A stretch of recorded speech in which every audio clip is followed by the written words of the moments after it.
అందరికీ నమస్కారాలు. రాష్ట్రంలోని కూటమి ప్రభుత్వం ఇటీవల శాసనసభలో రాష్ట్ర బడ్జెట్ను ప్రవేశపెట్టడం జరిగింది. 2,94,000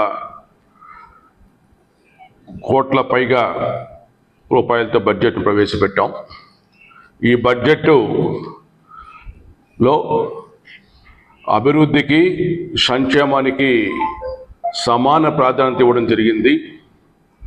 రెండిటి మధ్య సమతుల్యం పాటించడం జరిగింది. అన్ని శాఖలకు కూడా నిధులు కేటాయించడం జరిగింది. అదేవిధంగా వ్యవసాయానికి అగ్రతాంబూలం ఇవ్వడం జరిగింది.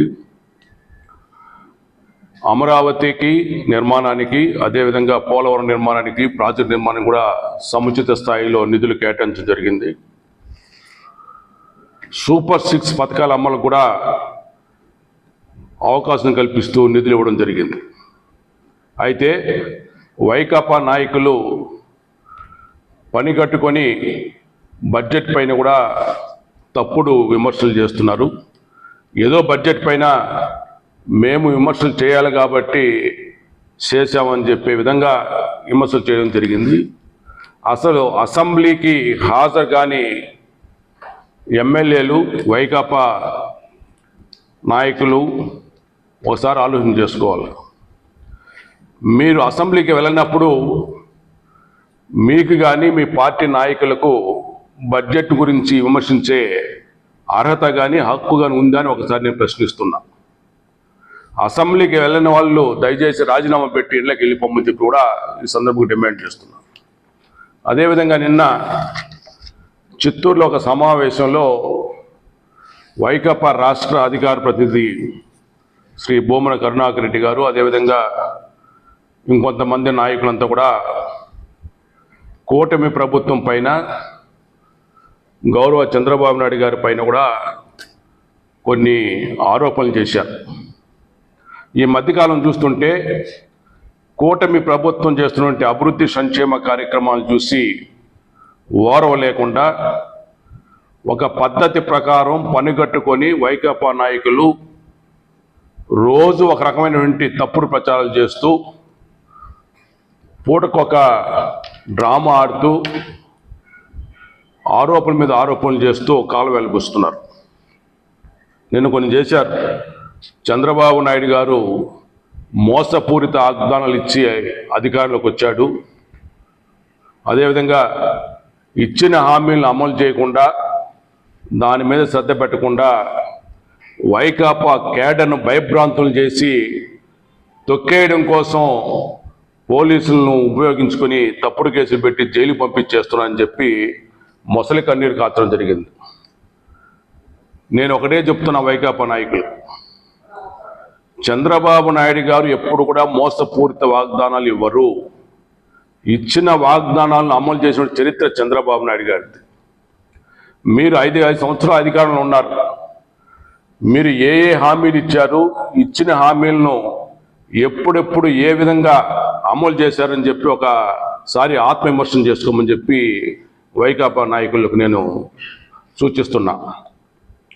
ఈరోజు కూటమి ప్రభుత్వం ఇచ్చిన హామీలన్నీ కూడా అమలు చేయడానికి ఇప్పటికే శ్రీకారం చుట్టింది. ఎవరికి ఎలాంటి అనుమానాలు ఉండాల్సిన అవసరం లేదు. అన్ని హామీలను కూడా కూటమి ప్రభుత్వం అమలు చేసి తీరుతుంది. దీనిపైన ఎవరికి ఎలాంటి సందేహాలు అవసరం లేదు. ఈరోజు కూటమి ప్రభుత్వం ఎప్పుడు కూడా కక్ష సాధింపులకు పాల్పడదు. దీన్ని ఇప్పటికే మేము స్పష్టంగా తెలియజేశాం.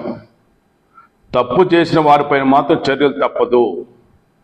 ఈరోజు వైకాపా సోషల్ మీడియా గురించి ఒకసారి మనం మాట్లాడుకుంటే, ఇది ఒక ఆర్గనైజ్డ్ క్రైమ్ ఏరియాగా ఉంది. వ్యవస్థీకృత నేర సామ్రాజ్యం వైకాపా సోషల్ మీడియా పనిచేసింది, పని చేస్తున్నది కూడా. మీ సోషల్ మీడియాలో తెలుగుదేశం పార్టీ నాయకులపైన, ముఖ్యంగా చంద్రబాబు నాయుడు గారి పైన కానీ, నారా లోకేష్ గారి పైన కానీ, శ్రీమతి అనిత గారి పైన కానీ, అదేవిధంగా గౌరవ పవన్ కళ్యాణ్ గారి కుటుంబం పైన కానీ ఏ విధంగా వారి యొక్క వ్యక్తిత్వాలను హననం చేసే విధంగా జుగుప్సాపకరమైనటువంటి అసంభ్యకరమైనటువంటి పదాలను ఉపయోగిస్తూ వ్యాఖ్యలు చేస్తూ మీడియాలో ప్రచారం చేశారో రాష్ట్ర ప్రజలకు అందరూ తెలుసు. మీరు ఒక సైకోల్లాగా సోషల్ మీడియాలో ప్రవర్తించారు.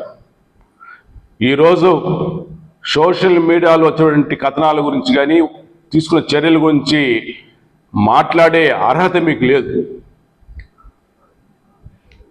సోషల్ మీడియాలో చేసినటువంటి అరాచకాల పైన ఎవరైతే బాధితులు ఉన్నారో వారి ఫిర్యాదుల మేరకు ఈరోజు ప్రభుత్వం చర్యలు తీసుకుంటా ఉంది. అంత తప్ప మిమ్మల్ని ఏదో బెదిరించి మిమ్మల్ని తొక్కేసి రాజకీయ లబ్ధి పొందాలన్న ఆలోచన కూటమి ప్రభుత్వానికి లేదు, ఉండబోదని కూడా ఈ సందర్భంగా తెలియజేస్తున్నా.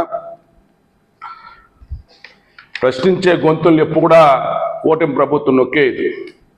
మేము చాలా స్పష్టంగా చెప్తున్నాం, రాజకీయ పార్టీ నాయకులకు, ప్రతిపక్షాలకు సంబంధించిన నాయకులకు ప్రభుత్వాన్ని విమర్శించే హక్కు ఉంది.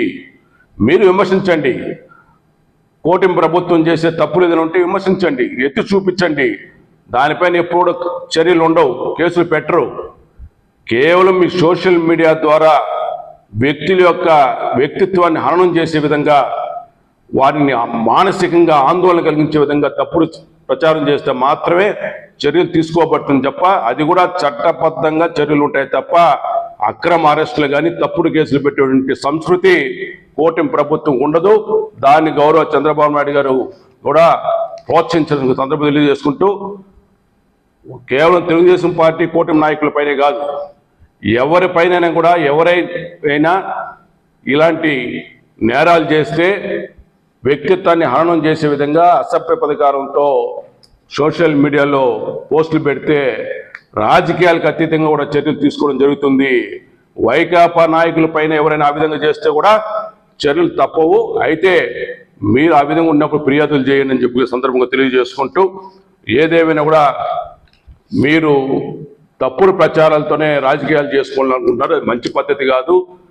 ప్రజలతో మమేకం కండి, ప్రజా సమస్యలు ప్రభుత్వం దృష్టికి తీసుకురండి, పరిష్కారం చేయడానికి సహకరించండి తప్ప పని కట్టుకొని తప్పుడు ఆరోపణలు చేస్తూ ప్రభుత్వం పైన విమర్శలు చేయడం పద్ధతి మానుకోండి అని చెప్పి తెలియజేస్తూ, మీరు ఎన్ని చెప్పినా కూడా ఈ రాష్ట్ర ప్రజలు వాస్తవాలు గ్రహిస్తున్నారు. కూటమి ప్రభుత్వం పైన ప్రజలు నమ్మకంతో ఉన్నారు. ఎవరు కూడా ఎలాంటి అసంతృప్తి లేదు. ప్రజా వ్యతిరేక పరిపాలన కూటమి ప్రభుత్వం పాల్పడదు. మీరు మళ్ళీ అధికారంలోకి వచ్చే అవకాశం ఏమాత్రం లేదనే విషయాన్ని మీరు గ్రహించాలనే సందర్భంగా తెలియజేస్తున్నాం.